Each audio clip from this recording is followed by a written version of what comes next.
Baik, bismillahirrahmanirrahim. Assalamualaikum warahmatullahi wabarakatuh. Oke, kita lanjutkan untuk materi di mata kuliah rekayasa produktivitas. Jadi kalau pada minggu lalu atau pertemuan sebelumnya ya, kita sudah membahas tentang bagaimana model-model perhitungan produktivitas secara umum. Dan pada pertemuan kali ini kita akan membahas di beberapa model-model perhitungan produktivitas yang disampaikan oleh beberapa pakar, kira-kira begitu. Nah, untuk model yang pertama yang kita bahas hari ini adalah model dari Sumanth, ya, yang biasa disebut dengan Total Productivity Model, ya. Di mana pada model total produktivitas oleh Sumanth itu mempertimbangkan 5 item utama, yaitu tenaga kerja, material, energi, capital, dan other expenses. Ya, tetapi yang perlu diingat bahwa pada model total produktivitas oleh Sumanth, ya, yang dipertimbangkan adalah kalau Anda lihat di rumus ini adalah total tangible output dan total tangible inputnya. Jadi total productivity itu rumusnya sama dengan itu ya, total tangible output dibagi dengan total tangible input. Di mana total tangible output itu adalah nilai dari atau bisa kita dapat dari nilai dari finished good produce, nilai dari barang yang dihasilkan, ditambah partial unit produce atau work in process, ditambah dividen dari securities, ditambah interest dari bond, dan income-income yang lain. Ya, itu untuk total tangible output-nya. Sedangkan untuk total tangible input itu bisa terdiri dari value of human input, dalam hal ini employees, ya, atau tenaga kerja, ditambah capital inputnya, modalnya, ditambah material consume atau tenaga materialnya, ditambah energy input atau input energinya, dan pengeluaran-pengeluaran yang lain. Di dalamnya bisa termasuk pajak, transport, untuk kebutuhan perkantoran, dan sebagainya. Jadi total productivity model dari Sumanth itu adalah total tangible output dibagi dengan total tangible inputnya. Di mana total tangible output Anda bisa lihat di sini itu beberapa komponen yang mungkin bisa dipergunakan, dan untuk total tangible inputnya itu juga terdiri dari beberapa komponen di sini yang mungkin juga bisa kita pertimbangkan untuk dihitung. Nah, kemudian yang kedua adalah Craig-Harris model. Ya, model Craig-Harris. Jadi model ini juga biasa dikenal dengan service flow model atau model service flow, di mana input itu akan dikonversi ke dalam nilai mata uang atau cash, di mana payment for services itu provided by inputs. Kemudian productivity itu dilihat sebagai efisiensi dari proses konversi ini. Jadi model dari productivity Craig-Harris ya itu sama dengan output, Anda lihat di situ, dibagi dengan L ditambah C ditambah R ditambah S ditambah dengan X di sini ya. Di mana O itu adalah outputnya, kemudian L adalah labor inputnya, kemudian C adalah capital inputs, R adalah raw material and parts purchases, kemudian X adalah miscellaneous goods and services. Jadi barang dan jasa lain yang dikonsumsi, di mana itu akan masuk menjadi input dari modelnya Craig-Harris.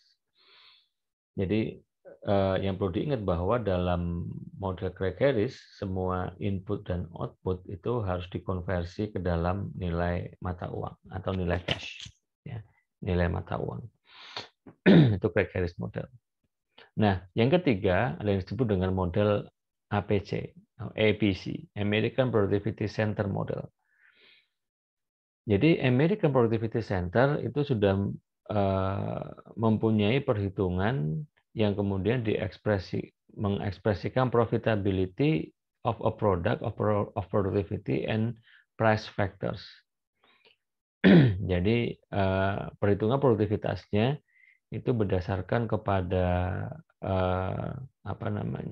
profitability.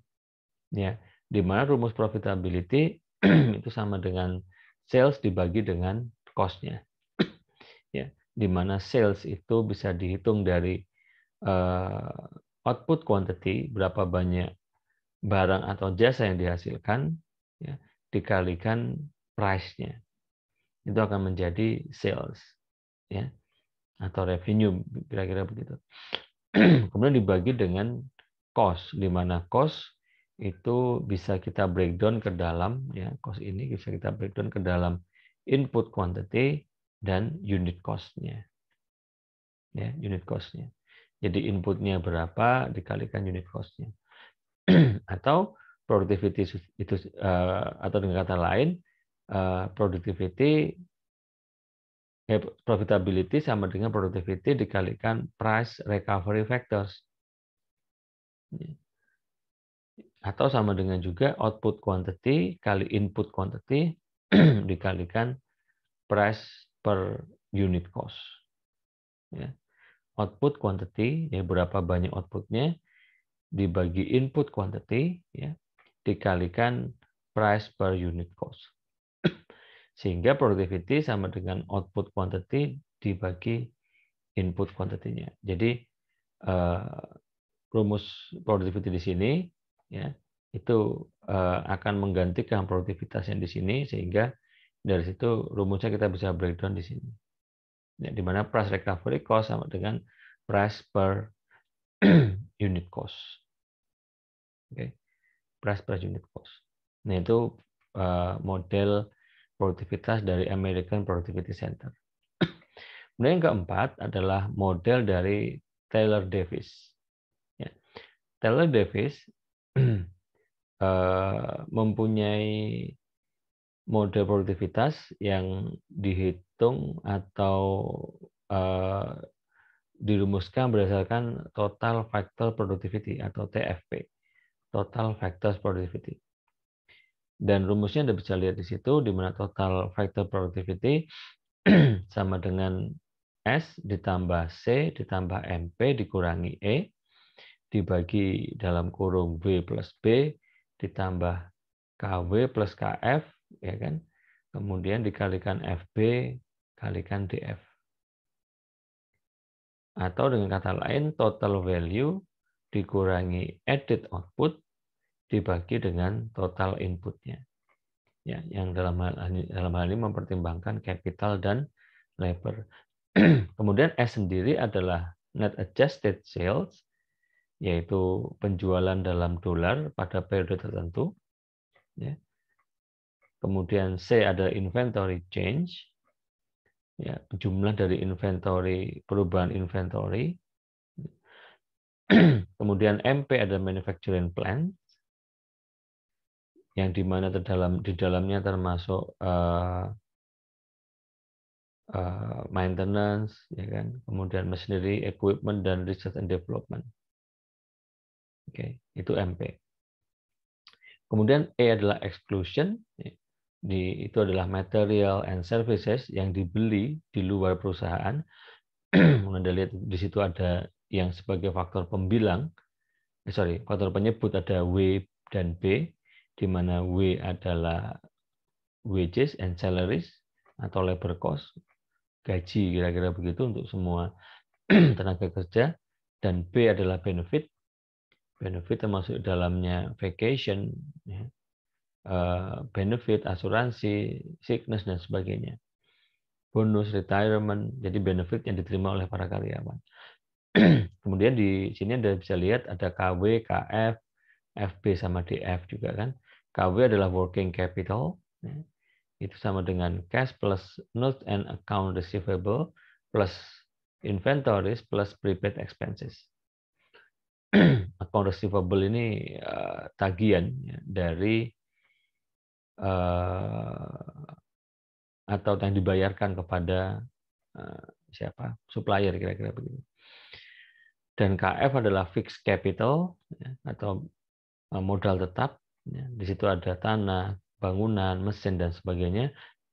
Dan FB adalah investor contribution dalam persen. Dan DF adalah price deflator. Ya, DF adalah price deflator. Nah, itu adalah produktivitas, menurut produktivitas dari Taylor Davis. Jadi meski ini jarang dipakai, tapi ada bagus yang Anda tahu juga. Nah, kemudian yang berikutnya ada model produktivitas yaitu objective matrix atau OMAX. Jadi OMAX adalah salah satu jenis pengukuran produktivitas parsial yang dibangun untuk mengontrol produktivitas di masing-masing bagian dari sistem perusahaan berdasarkan kriteria dari produktivitas itu sendiri. Kriteria yang sudah disampaikan atau kriteria yang ditentukan oleh perusahaan. Jadi metode ini itu pertama kali dibangun oleh James L. Riggs dari Department of Industrial Engineering, Oregon State University, sekitar tahun 1980-an. Jadi objective matrix atau OMAX itu modelnya kira-kira begini. Ada 3 bagian di sebelah kiri yang bisa Anda perhatikan. Bagian A itu adalah definition block. Itu merupakan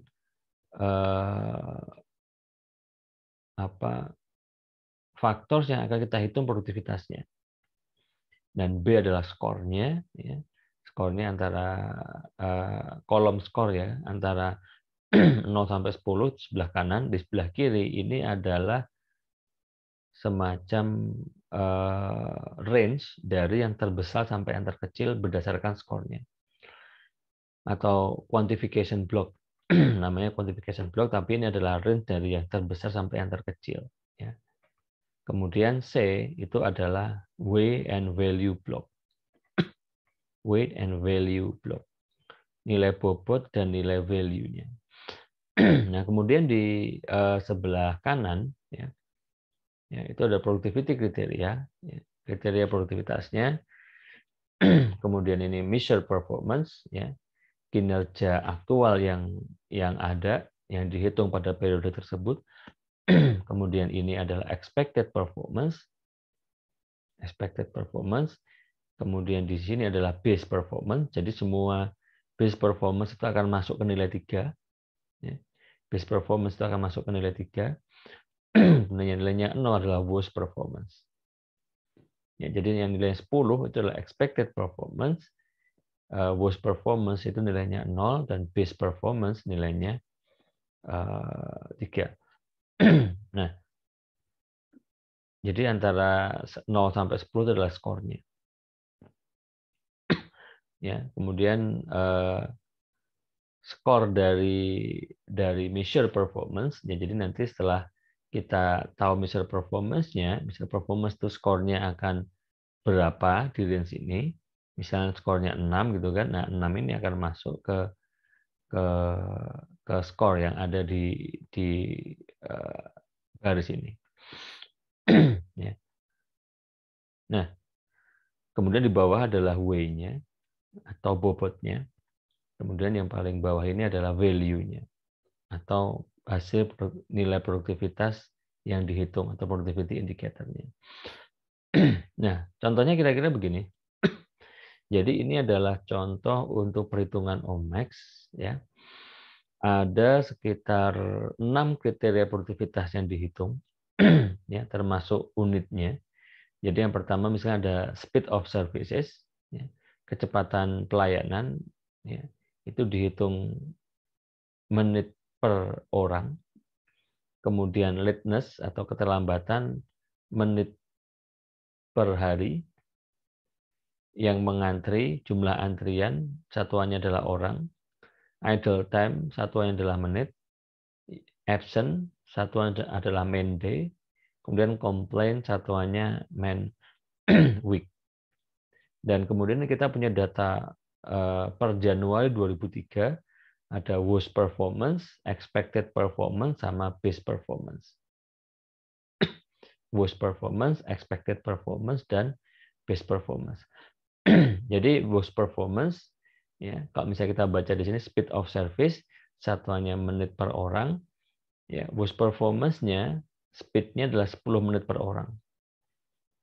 Ya, expected performance-nya 2 menit per orang, ya, best performance-nya 4 menit per orang, dan ketika dihitung per 30 Desember itu measure performance-nya, jadi pada apa? Ini mungkin 30 Desember 2002 nih kayaknya. Itu adalah 3. Ya, adalah 3. Mungkin 30 Januari kali ini. 30 Januari itu adalah 3. Jadi Anda lihat ada worst performance, expected performance, dan best performance. Oke. Begitu juga untuk yang lateness, untuk yang kriteria kedua sampai ke 6, kita hitung bagaimana worst performance-nya, expected performance, dan best performance. Oke. Nah, kemudian bagaimana kita memasukkan data ini ke dalam Omex? Nah, hasilnya kira-kira di sini. Ya, ini adalah productivity kriteria tadi ada 6. 1, 2, 3, 4, 5, 6. Nah, kemudian nilai ini tadi apa? Measured performance-nya 3, 30, 5, 40, 5 sama 2 itu akan masuk ke sini. Ke measured performance ini. Oke. Akan masuk ke measured performance. Nah, kemudian yang best performance atau expected performance, ya, expected performance ini adalah akan masuk di yang skornya 10. Jadi Anda lihat ini ada 2, 10, 2, 15, 2, dan 0. Itu kan diambil dari sini. 2, 10, 2, 15, 2, dan 0. Jadi expected performance itu nilainya 10. Kemudian worst performance itu nilainya akan 0 di sini. Ini worst performance-nya di sini. Yang di sini adalah best performance. Di sini adalah best, di sini adalah worst. Nah, perlu diingat bahwa kalau Anda lihat di sini di tabel bagian yang ini, best performance itu nilainya akan 3. Ya. Best performance nilainya akan 3. Ya, jadi di sini best performance itu akan masuk ke 3 semua. Ya. Nah, kemudian bagaimana untuk skor misalnya antara 3 sampai 10 dan antara 3 sampai 0. Nah, itu adalah kita bagi rata range-nya. Jadi kalau misalnya yang best performance-nya 4, worst-nya 10, ya. Ya, range-nya antara 4 sampai 10. Nah, kita bagi ke dalam berapa itu? 2 kelas. Ya. Jadi naiknya 2 dari 4 ke 6, 6 ke 8, 8 ke 10. Jadi kenaiknya bertahap. Nah, begitu juga dari dari 3 ke 10, dari 10 ke 3, itu range-nya dari 2 ke 4. Jadi kita interpolasi saja. Naiknya sama gitu. Ya. Naiknya sama. Ya. Nah, kemudian mohon maaf. Nah, kemudian Anda lihat di sini performance-nya, ya, performance yang diukur ini, yang diukur itu misalnya di sini skornya 3. Nah, 3 itu masuk ke skor berapa gitu. Hasilnya 3, oh ternyata 3 itu lebih dekat ke 316. 316 kita tarik ke sana, skornya 6. Ya, 30 itu skornya 6 juga. Nah, kalau 5 itu berarti skornya sama dengan base, yaitu 3. 40, ini skornya di sini, itu 2. Ya. 5 paling dekat ke 6. Berarti skornya juga 2. Kemudian 2 itu dekatnya ke ini, ya, skornya 7. Nah, skor itu kemudian dimasukkan ke bawah sini. Oke.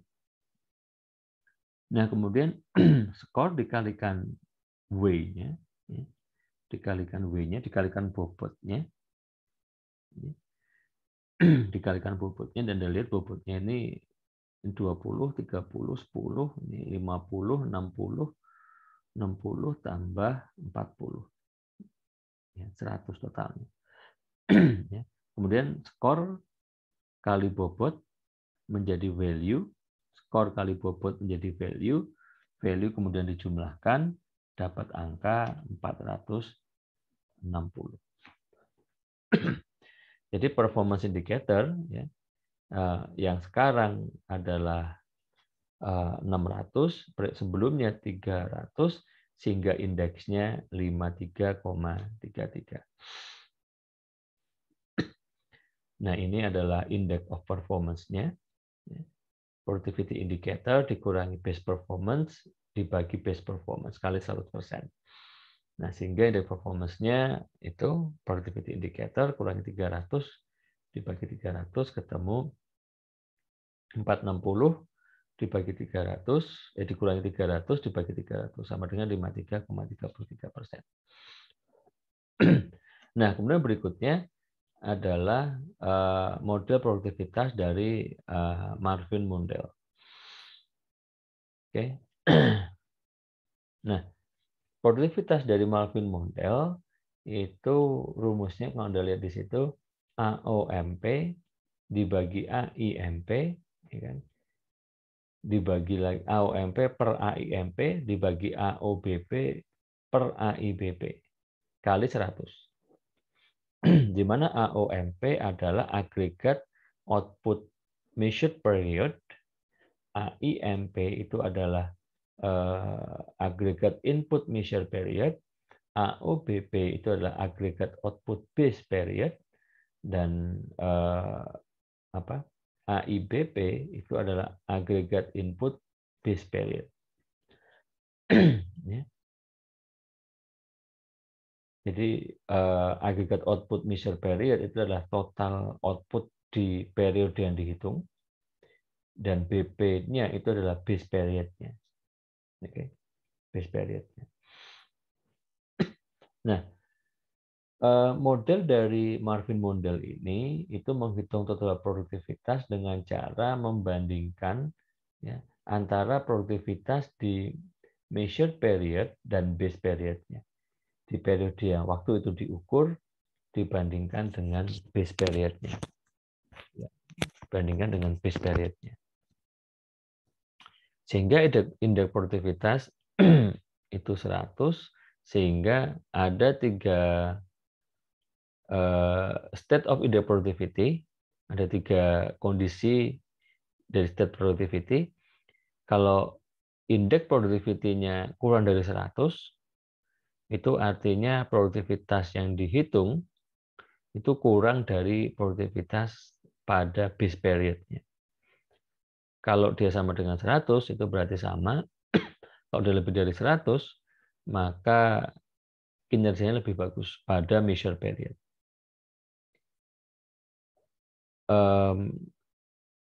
Produktivitas yang lebih bagus itu kalau indeksnya lebih tinggi gitu kan, atau lebih dari 100 kira-kira begitu.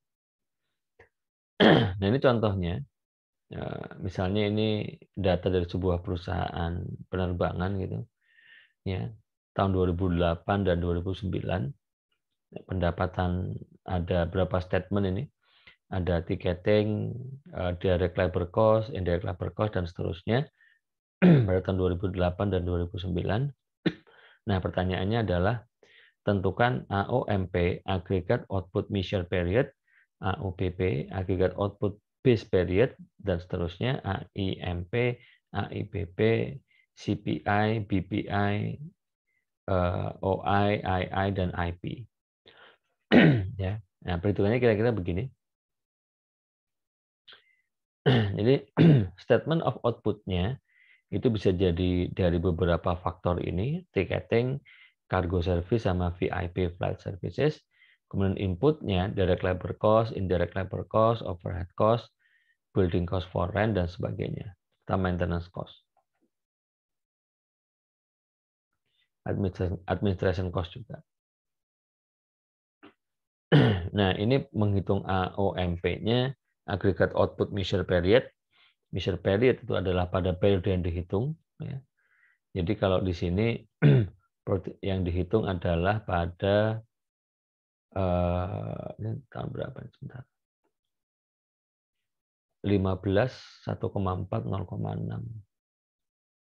15, 1,4.